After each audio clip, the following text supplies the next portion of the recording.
Camila, Wow! Kaya pinakomplikado mo ako. At ngayon ano ang gagawin ko? Oh, Diyos ko. Umakyat sa hagdan at magpanggap na nagpapalit ka ng bumbilya. Ito na!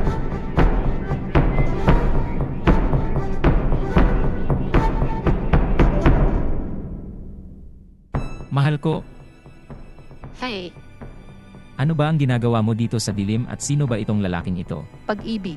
Ito si George, kapitbahay namin, okay. Naniniwala ba kayo na nasunog ang bumbilya? Pumunta siya rito para ayusin ito. Whoops! Sige, ha? Mukha. Time test ko ang light bulb dito. Nagkaroon ng problema dito. Pero, pwede po bang subukan dito ngayon, please?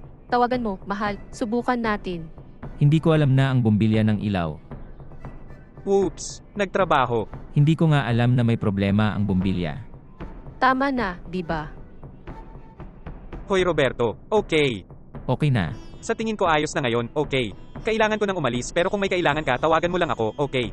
Pag-endorso. Excuse me po. Baby, sasamahan ko si George sa gate, okay. Endorsement.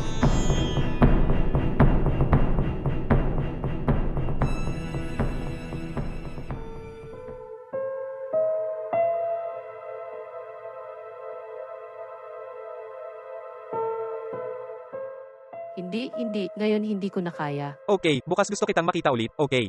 Okay, pumunta ka.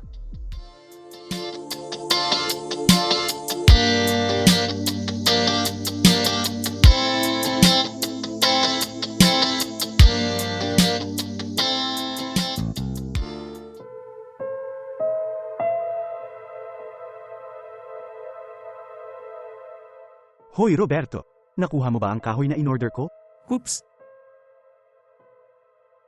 Daniel, sa totoo lang, nakalimutan ko, par. Wow, ang ulo ko ay nakikipagkarera at... Lalaki, asawa ko, binabaliw niya ako, wow. Pero ayusin ko ang wood business na ito para sa inyo. Damn, ang babae mo na naman, lalaki. Dapat nakuha mo na siya. Kita mo naman 'di ba? Tingnan mo, ako. Sa tingin ko kailangan mong mag-vent.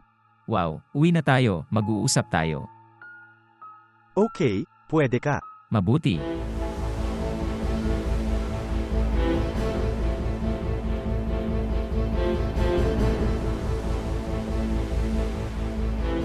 Ano ba ang nangyayari dito?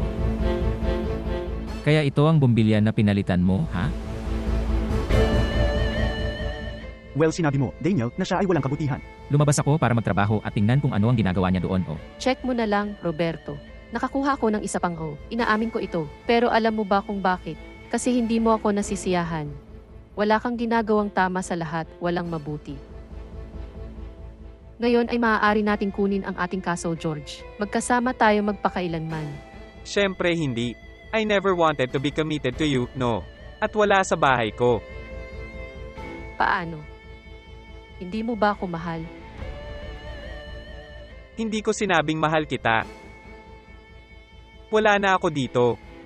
Niloloko mo ang asawa mo, imagine mo ako. Hindi, baliw ka ba? Bakit ka ba nag-aasal ng ganito, baby? Wala na akong naiintindihan. Pare, hindi ako makapaniwala na hindi mo pa nakukuha, ha? Ako'y sa iyo para lang masaya. Tama na nga. Alam mo ba, labas na ako at pati ikaw, oh, labas. Yan ang pinakamalaking BO. Nakakaloka naman. Ang bastos mo. Cretin. Bore. Mukha. Sabi ko na nga ba dapat itinapon mo na agad siya?